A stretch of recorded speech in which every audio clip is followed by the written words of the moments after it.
בשביל רוב האנשים, הכותל הוא מקום חשוב, דתי, קדוש. אבל בשבילי הכותל הוא זיכרון הילדות הראשון שלי. השנה הייתה 1990, הייתי בן 3 והלכתי עם ההורים שלי לכותל. אתם בטח יודעים שהכותל הוא מקום גדול, אבל כשאתה בן 3 הוא מקום ענק. ואיכשהו, מרוב אנשים וצפיפות, פתאום איבדתי את אמא ואבא שלי. חיפשתי אותם מסביב, אבל לא ראיתי אותם בשום מקום. אחרי כמה רגעים של בלבול, פתאום ניגשה אליי אישה אחת מבוגרת עם טלטלים אפורים ומשקפיים גדולות. היא שאלה אותי איפה ההורים שלי. לא יודע, עניתי. היא הנהנה. הלכת לאיבוד. היא חייכה וקראה לי לבוא אחריה.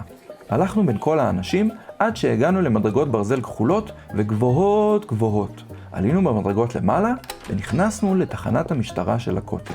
שוטרת נחמדה ניגשה אלינו ושאלה אותי איך קוראים לי. אביתר. עניתי. היא הציעה לי לחמניה עם נקניקיה והסכמתי.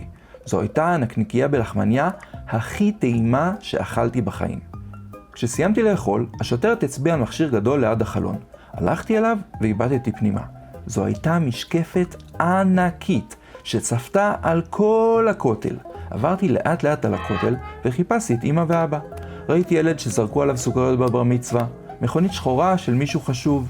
ראיתי אפילו את האישה שלקחה אותי לכאן מנגבת דמעות, וגם ציפורים שעפו במעגלים.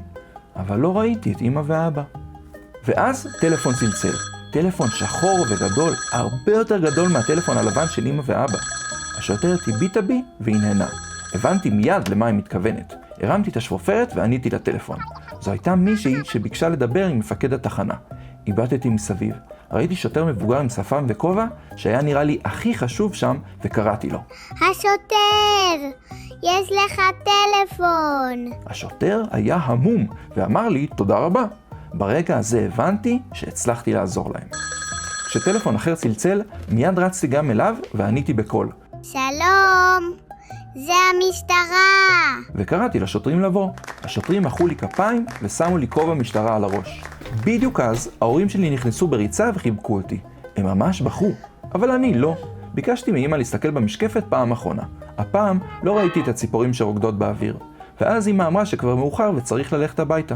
אמרתי שלום לכל השוטרים ונסענו הביתה בחיפושית הישנה של אבא.